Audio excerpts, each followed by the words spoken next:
Hi friends, welcome back to my channel అశ్వినీలో official. నేను మళ్ళీ వీడియో స్టార్ట్ చేద్దాం అనుకుంటున్నానండి. మా యొక్క స్వీట్ మెమరీస్ని సేవ్ చేసుకోవడానికి, అలాగే మీతో షేర్ చేసుకోవడం కోసం అని చెప్పేసి ఇప్పుడు మా పాప అక్షరాభ్యాసం కోసం అని చెప్పి విజయనగరంలో ఉన్న ఫేమస్ సరస్వతిదేవి టెంపుల్కి అయితే వచ్చామండి. మాతో పాటు మా హస్బెండ్ వాళ్ళ ఫ్రెండు, అన్నయ్య వాళ్ళ ఫ్యామిలీ కూడా వచ్చారండి బాబుకి అక్షరాభ్యాసం చేయించడం కోసం అని చెప్పేసి. మనకి ఫస్ట్ స్టార్టింగ్లో ఆచి కనిపించింది కదా, ఆచి నుంచి కొంచెం ముందుకు వస్తే సరస్వతిదేవి టెంపుల్ అయితే కనిపిస్తుందండి. ఇదేనండి సరస్వతిదేవి టెంపుల్. ఇక్కడ దేవి టెంపుల్తో పాటు శివాలయం కూడా ఉందండి. ఈ స్టార్టింగ్ కనిపిస్తుంది కదా, ఈ షాప్లోనే మనకి పూజకు సంబంధించిన ఐటమ్స్ అనేవి దొరుకుతాయి.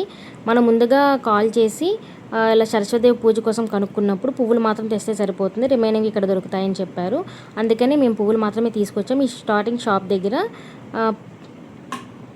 160 రూపాయలు పే చేస్తే పూజా సామాగ్రి ఇచ్చారండి. మిగిలినవి 500 రూపాయలు టోకెన్ తీసుకుంటే స్లేట్ పెన్సిలు, దేవుడి ప్రతిమతో పాటు కొన్ని వగైరా దేవుడి సామాన్లు అనేవి వాటితో పూజ అనేది ఆరంభిస్తారండి. ముందుగా మనం శివాలయంలోని దర్శనం చేసుకోవాలి. శివాలయంలోని జ్యోతిర్లింగాలను ప్రతిష్ఠించాలండి. వాటిని దర్శనం చేసుకున్న తర్వాత కొంచెం ముందుకు ఇలా వస్తే లెఫ్ట్ సైడ్లో పిల్లలు ఆడుకోవడానికి అని చెప్పేసి స్లైడ్స్ అవన్నీ పెట్టారండి. రైట్ సైడ్లో కనిపిస్తుంది అక్షరాభ్యాస మండపము. దీంట్లోనే మనకు పూజ అనేది చేస్తారండి. ముందుగా మనం ఏదైతే టోకెన్ తీసుకున్నామో ఆ టోకెన్ వాళ్ళకి ఇస్తే మనకి పూజకు సంబంధించిన సామాన్లన్నీ ఇస్తారు. వాటన్నిటిని పంతులు గారు చెప్పిన విధంగా మనం వాటన్నిటిని సర్దుకున్న తర్వాత పంతులు గారు పూజ అనేది ప్రారంభిస్తారండి. పూజ స్టార్ట్ చేసేటప్పుడు పంతులు గారు చాలా పద్ధతిగా మొబైల్ ఫోన్స్ యూస్ చేయొద్దన్నారు. అందుకనే మేము ఈ క్లిప్తో ఆపేసామండి. లాస్ట్ అంతా అయిపోయిన తర్వాత ఆయనే ఏవైనా 2 ఫోటోలు తీసుకోండి అని చెప్పారు. అప్పుడు చిన్న క్లిప్ యాడ్ చేశాము. ఈ మధ్యలో పంతులు గారు చాలా బాగా ఎక్స్ప్లెయిన్ చేశారండి. ఏ మంత్రం చేస్తే ఏ ప్రతిఫలం కలుగుతుంది అనేవి చాలా బాగా ఎక్స్ప్లెయిన్ చేశారండి. పూజలో కూర్చున్నంతసేపు చాలా సరదాగా అనిపించింది. ప్రతి మంత్రం యొక్క ప్రతిఫలము అలాగే దాని మీనింగ్ చెప్తూ ఉంటే మనకి వినాలనిపిస్తుంది. ఇగోండి, ఈ రకంగా మనం పూజా సామాన్లను అరేంజ్ చేసుకోవాలి. ఫస్ట్ వినాయకుడిని మనం ప్రతిష్ఠించిన తర్వాత వినాయకుడి పూజతో స్టార్ట్ చేస్తారండి. అలాగే ఇక్కడ ఏవైతే సరస్వతిదేవితో పాటు మిగిలిన ప్రతిమలు అయితే ఉన్నాయో వాటి యొక్క మీనింగ్స్, ఆ దేవుడి యొక్క పేర్లు కూడా మనకు ఎక్స్ప్లెయిన్ చేస్తారు. చాలా బాగా అనిపించింది. ఈయనేనండి పంతులు గారు. ఇదంతా అయిపోయిన తర్వాత ఆయనకి నమస్కరించుకొని మేమైతే పూజ కంప్లీట్ చేసుకున్నాము.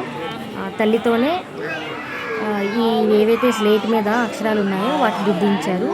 అలాగే తండ్రితో చెవులోని మంత్రం చదివించారండి. చాలా బాగా అనిపించింది. మా పెద్ద పాప యొక్క అక్షరాభ్యాసం కూడా ఇక్కడే చేసుకున్నాము. అందుకనే మళ్ళీ చిన్న పాపది కూడా ఇక్కడే చేసుకున్నాము. అంతా పూజ అయిపోయిన తర్వాత స్లేట్ అనేది తలపైన పెట్టుకొని సరస్వతి గుడి చుట్టూ ప్రదక్షిణ చేయమని చెప్పారండి. అందరినీ నడవమని చెప్పారు.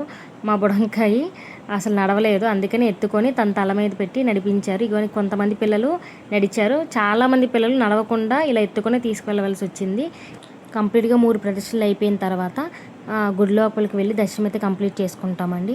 ఆ తర్వాత కొంచెం అలా ముందుకు వస్తే ఇక్కడ తులాభాల మండపం అని కనిపిస్తుంది. ఇక్కడ ఏవైతే వస్తువు మనం దానం ఇస్తామో అలాగే వాటి యొక్క ప్రతిష్ఠిత అనేది ఇక్కడ రాసి పెట్టుందండి. ఇందులో మేము పంచదార అనేది దానం ఇద్దాం అనుకున్నాము. ముందుగా పిల్లలకైతే వెయిట్ అనేది చెక్ చేయించి వాటి యొక్క ఐటమ్స్ అయితే తీసుకున్నాము. ఆ తర్వాత వాళ్ళ పేరు మీద మేమైతే తులాభారం అయితే చేయిద్దాం అనుకున్నామండి. మనం ఇలా తులాభారం చేయించిన తర్వాత మనము ఏవైతే దానం ఇవ్వాలనుకున్నామో వాటిని ప్రసాదాల కింద యూస్ చేస్తారండి. ఇక్కడే మనం ఇంటి దగ్గర నుంచైనా తీసుకురావచ్చు, లేదు అంటే ఇక్కడైనా తీసుకోవచ్చు. ఫస్ట్ మా పాప ఎక్కుతానని చెప్పింది. తర్వాత అలా ఎక్కించేటప్పుడు చాలా భయపడిపోయింది, ఏడ్చేసింది. అలాగే బాబు కూడా, వాళ్ళ బాబు కూడా చాలా భయపడిపోయాడు. పిల్లలు భయపడిపోయారండి. ఫస్ట్ మా పెద్ద పాప అంత భయపడలేదు. కూర్చోబెట్టి వేయాలి. మేమేంటంటే ఫస్ట్ పంటగా వేసి తర్వాత పాపం కూర్చోబెట్టాం. దానివల్ల కొంచెం భయపడింది.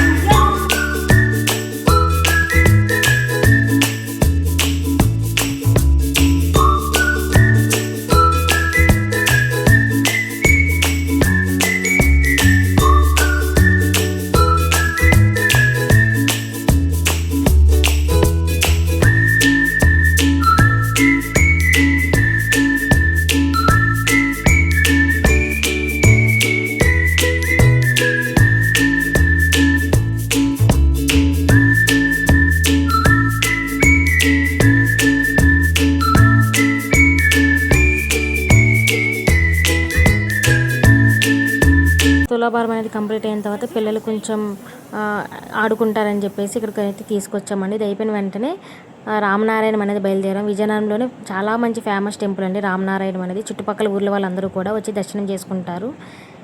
ఇది చాలా పెద్ద ప్లేస్లో అయితే కట్టారండి. ఇది కట్టి దాదాపు చాలా ఇయర్స్ అవుతుంది. నా బిఫోర్ మ్యారేజ్ ఒక 3 టైమ్స్ వెళ్ళాను. నాకు పెళ్ళి 9 ఇయర్స్.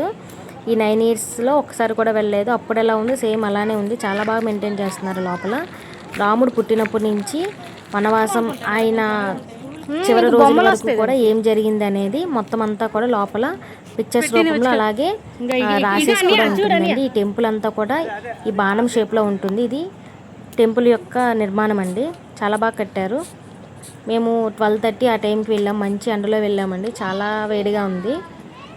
సమ్మర్ కదా, నార్మల్గా అయితే చాలా జనం ఉంటారు. మెయిన్ ఇది ఈవినింగ్ టైం అనేది విజిట్ చేస్తే చాలా బాగుంటుందండి. మేము మార్నింగ్ టైం విజిట్ చేసాము. ఇక్కడ కూడా ఫొటోస్ అండ్ వీడియోస్ తీయకూడదని చెప్పారు. అందుకని మేము పెద్దగా షూట్ అయితే చేయలేదు. జస్ట్ ఒక ఫోటో మాత్రమే తీసుకున్నాము.